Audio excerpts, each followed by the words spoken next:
Welcome to Withdraw Consent. I'm Victor. He's Jack. What's on your mind today? Okay, today we want to talk about this Emily Kohrs girl. You familiar with her? No, I'm not. Okay, so she's the foreperson on the grand jury trying to indict Trump in Georgia. I believe it's specifically over the fact that he was trying to pressure Secretary of State in Georgia to change the election results in 2020. Oh, okay. So they've got this grand jury, and then they've got this foreperson who's 30, and we're gonna check. I'm sure you guys have seen this video. You haven't. We're gonna check out and just see how well equipped she is for the situation. Okay. Producer. Personally want to hear from the former president. I wanted to hear from the former president, but honestly, I kind of wanted to subpoena the former president because I got to swear everybody in. And so I thought it'd be really cool to get 60 seconds with President Trump of me looking at him and being like, do you solemnly swear? And me getting to swear him in. I kind of just thought that would be an awesome moment. Okay, what do you think?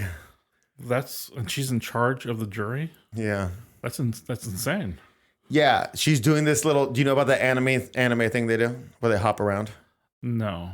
It's because, like animated, like Donald Duck will hop around. Okay. Because he's got a stupid little mouth and you would just be weirded out if he was standing there. Well, there's this whole genre of TikTok people and stuff who've done this thing where that's how they behave and they throw their arms around. They do all this stuff. And they're mimicking a cartoon. Yeah, as if they're cartoon people. And she's 30. Okay, good. So my point here is that, so how was your faith in the American democratic system after watching that? 0%. Yeah, because imagine if you were going to potentially be indicted for something and this person was even one of the 12 on your jury. Yeah. Or if you were indicted for something and you're going to go to jail for the rest of your life and this is one of the people on your jury. Right. It's not about how solemn it is. Like, what if, you have to indict the president? You know what I mean? And going down that road, this is just a big fun thing that she's going to get. Right.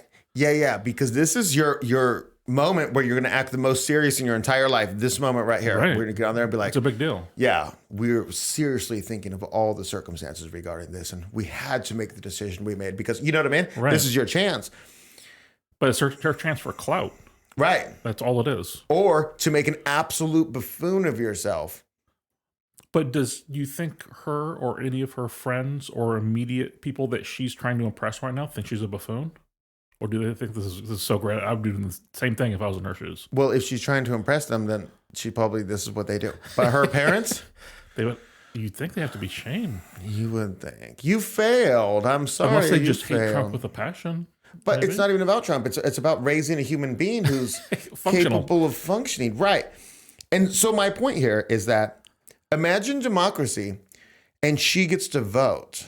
Oh, right. Or she gets to be on a jury. Or she gets to even, in a draft, just say, if women, she would. Okay, but so there is mental qualifications for going to the military. Okay. But there's not to vote? We'll give you a gun, but. Right, but we'll let you vote in who we're gonna go murder, Right. But all I'm saying is that it just doesn't work. Right. Democracy, this is just unlimited democracy. It's universal suffrage, right? There's got to be fitness tests. Right. And I don't know, for voting it's tough, But we're in a new age. So when you're trying to pick jury members, the defense attorney, they don't know who they are during jury selection. They don't know who these people are. They're just presenting, and then they ask them some questions. Why don't you get to go look at their social media? Why not? You bleep out the name. We'll say bleep out all names. Okay. And then you get a private investigator gets 10 minutes in their public social media. In 10 minutes, you can figure out if somebody's a loon or not. But it would be used for, are they going to side with my side of the case or not? That's what they would use it for. Based on, do they hate Trump or not? Okay. In this case. Okay, then it could be a third-party investigator by the judge. Problem is judges are politicized nowadays because our entire system's trash. Everything's politicized. But in a good system, the judge could just say, hey, are you disqualified? I was driving in Waukesha the other day, you know, Okay. where the black guy ran everybody over at the parade. Do you remember? Oh, yeah. Yeah. Right. And I was driving through there and I was thinking, man, what if this exact situation and that guy was on the jury or something, or a jury, your jury, a trespassing jury? I don't care. Just take a quick look. And I didn't see his social media, but I just guarantee there's a lot of extremism in there because people have to hype themselves up to take extreme action. Right. It's very visible. Even the person that day, you could just tell that they're just shaking. Something, Yeah. So I just don't want that guy determining my fate on a jury. I also don't want him running over people. Yeah. But not even a cursory check is what I'm saying? Right. Like, she can be anime girl as much as she wants, but she shouldn't. There's certain things that affect society that she should not be involved with. Right. She shouldn't have any say in policy. Right. And I mean, like, I'm not even a fan of, well, like 18, 19-year-olds having much say in policy because it's like, how much do you really know? I was an idiot at 18. Right. And then you would have to be an 18 or 19-year-old who's politically aware. Right. And if you can check a box saying, I'm politically aware. Okay. You know, I mean, like if you really are, yeah, you should get to say, you know, but a lot of time at 18, 19, it's like college time, rowdy, or it's like first job, career, trade school. If things are going down.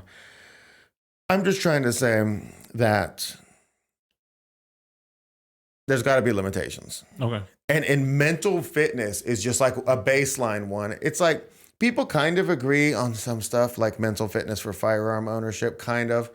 It's completely unconstitutional, like right. 100. But sometimes people are like, okay, I kind of agree with that.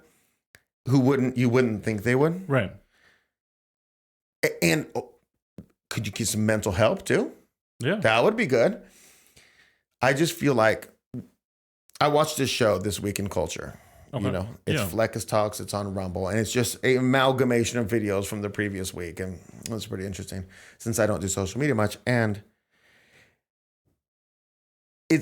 there's so many people on there who are so wild, you know? And these aren't reflective of normal people.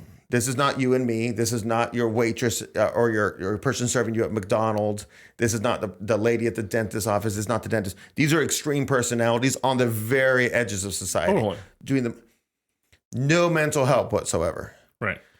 We used to have asylums. It's true. Ruled unconstitutional during Reagan. But people need mental help, for goodness sakes. And just, so this is my whole point is no qualifications on it's ridiculous. It's just a mockery of a system. Sure. If this is the system that you're rah-rahing on July 4th or whatever, well, then you've got it. You've got it. Good for you. Right. So hopefully this was an interesting look at one of the ways that maybe 100% voting privileges may not be best for society as a whole. Maybe you've got some interesting ideas of how you would limit who gets to vote without making it an elite type system where the majority of the people still can vote. Let us know your thoughts in the comments below. We'll talk to you next time.